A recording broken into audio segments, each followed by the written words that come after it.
Hola de nuevo. En este vídeo vamos a hablar de las capas.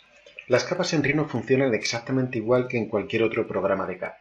Y lo que nos permiten es organizar los elementos de modelo dentro de nuestro proyecto.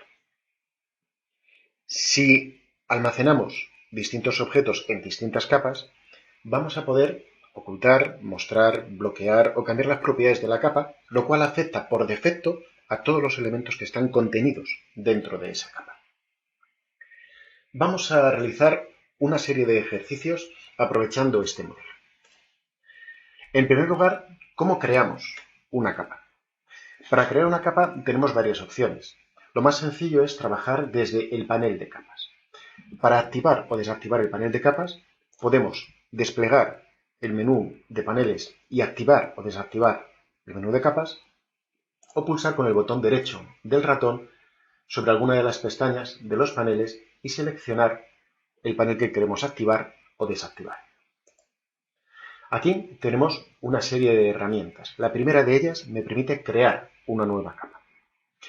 Las capas generalmente en Rhino tienen unos nombres por defecto. Capa 1, capa 2, capa 3, pero vamos a poder renombrarlas de modo que resulte más sencillo identificar qué elementos están contenidos dentro de cada una de estas capas. Si creo una nueva capa, la puedo llamar, por ejemplo, capa base, y si tengo esta capa como capa actual, para eso simplemente tengo que hacer un doble clic sobre la capa. Todos los objetos que cree a partir de ahora se almacenarán dentro de esta capa. Cada capa tiene una serie de propiedades. Esta primera columna indica si la capa es visible o no. Si desactivo una capa, se ocultan todos los objetos que están contenidos dentro de esa capa. Esta segunda columna me permite bloquear o desbloquear una capa.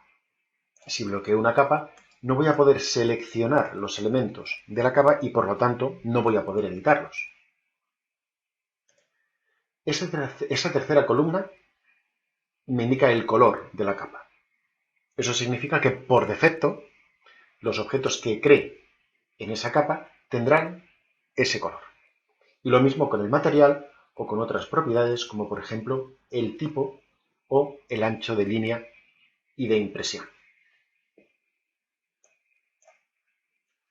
La gestión de capas se puede realizar de una manera muy rápida y para ello tenemos en la pestaña estándar las herramientas de capa, que me permiten ir al panel de capas, mover un objeto de una capa a otra, copiar un objeto de una capa a otra, activar o desactivar capas y otras propiedades.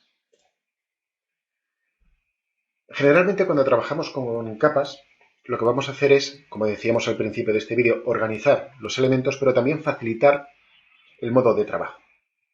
Si, por ejemplo, estoy trabajando en el diseño de las patas, puedo ocultar el resto de capas, poner la capa patas como capa por defecto y empezar a trabajar sin que el resto de elementos interfieran en el diseño que estoy haciendo. Del mismo modo, podría cambiar a otra capa, por ejemplo, a la capa tapizado,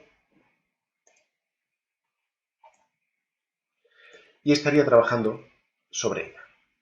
Vamos a ponerla como capa por defecto y vamos a desactivar la capa patas. Como veis, puedo trabajar fácilmente sobre esta capa. Bien, vamos a hacer un pequeño ejercicio. Vamos a seleccionar la capa base como capa por defecto. Podemos ordenar las capas pulsando en el encabezado de cualquiera de sus propiedades y vamos a seleccionar todos los elementos y vamos a crear una copia de todos los objetos en la capa base. Para ello, desplegamos las herramientas de capa, seleccionamos la opción de copiar objetos en capa y vamos a seleccionar la capa base. Pulsamos aceptar y acabamos de copiar todos los elementos dentro de la capa base. Si ocultamos las capas podemos ver cómo los objetos se han copiado y si bloqueamos las capas podemos seleccionar únicamente los elementos que están en la capa base. Ahora vamos a moverlos.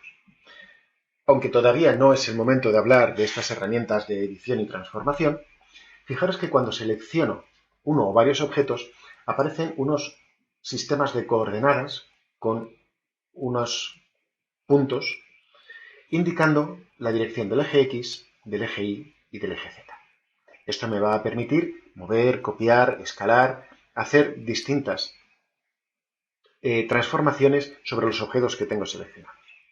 En este caso lo que voy a hacer es pulsar sobre el eje de color rojo, que es el eje X, y arrastrar para mover el objeto. Puedo apoyarme en el resto de vistas para saber cuánto estoy moviendo el objeto. Ahora vamos a hacer la operación inversa. Voy a seleccionar estas capas. Para ello selecciono la primera capa y pulsando la tecla Shift, la tecla de mayúsculas, pulso en la última, selecciono el rango y voy a desbloquearlas. Voy a seleccionar cualquiera de ellas y la activo como capa por defecto. Y ahora voy a ocultar la capa base, donde tengo mi sillón duplicado. Bien, como veis, trabajar con los elementos a través de las capas me resulta muy cómodo. Otras opciones que tengo, por ejemplo, es si pulso con el botón derecho sobre una de las capas existentes. Fijaros que tengo opciones como, por ejemplo, seleccionar todos los objetos que hay en esa capa. Otra opción es definirla como actual, cambiar sus propiedades, activa o desactivada, bloqueada o desbloqueada, cambiar el color, el material u otras propiedades. Incluso tengo opciones para eliminar una determinada capa. Cuidado, si elimino una capa, puedo eliminar, y de hecho eliminaría, los objetos que pertenecen a esa capa. Bien, vamos a aprovechar para deshacer esta última opción y no eliminar nuestro cojín. Es interesante que trabajemos lo máximo posible con las capas, porque me permiten hacer operaciones sobre todos los objetos que están contenidas en cada una de ellas. Bueno, y seguiremos trabajando en el resto de vídeos. Un saludo. Hasta luego.